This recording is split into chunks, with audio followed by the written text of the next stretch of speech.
Bonjour, je suis Ikram. Je travaille en tant qu'avant-vente spécialisée dans tout ce qui est BI Analytics. L'arrivée de SAP Lumira 2.0 a permis de simplifier l'analyse et la visualisation des données à travers deux outils, Lumira Discovery et Lumira Designer. Lumira Discovery concerne la visualisation des données de manière interactive pour réaliser des maquettes qui permettent de répondre à des questions ponctuelles, tandis que Lumira Designer permet de concevoir des applications en format HTML5 avec une librairie de visualisation et des composants techniques très avancés.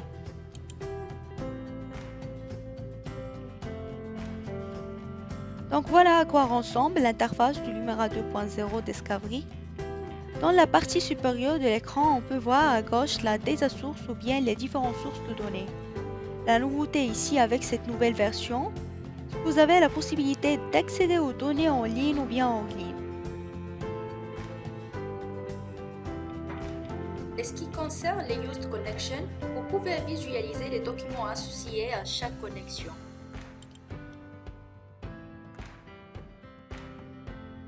Passons maintenant à la partie inférieure.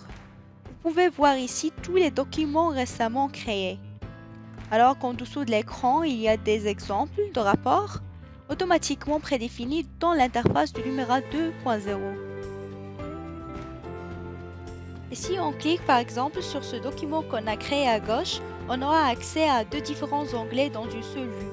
L'onglet à gauche représente la partie préparation des données, alors qu'à droite on pourra voir la partie compose qui permet de composer et visualiser les données. On prend un exemple pour mieux comprendre. On a deux types de graphiques. Celui-là montre une comparaison de chiffre d'affaires par service ou produit dans différentes régions, alors que l'autre graphique compare seulement le chiffre d'affaires par service. Sur cet exemple ci-dessous, vous pouvez voir le chiffre d'affaires total des trois régions mentionnées. Vous avez aussi le choix de sélectionner le chiffre d'affaires lié à une seule région seulement. Et pour faire une analyse détaillée sur le chiffre d'affaires de chaque service, on peut simplement cliquer sur le chiffre d'affaires concerné.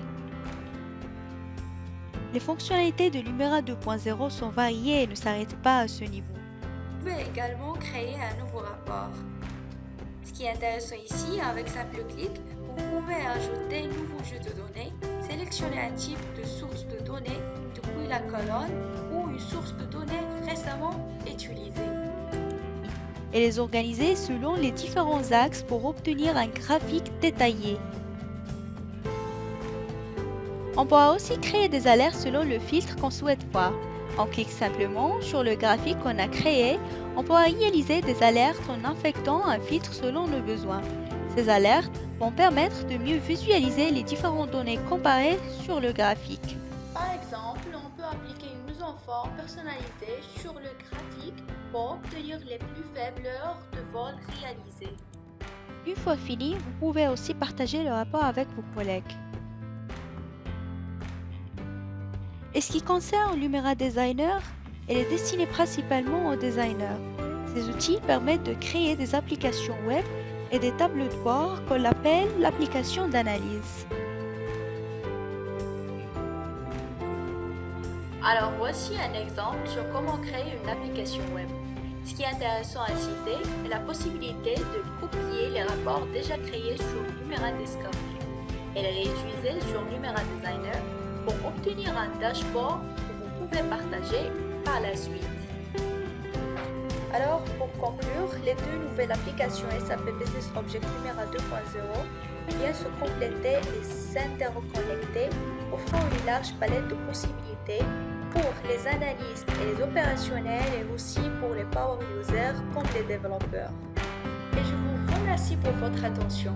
Si vous avez des questions concernant notre outil Lumira 2.0, n'hésitez pas à me contacter. Merci.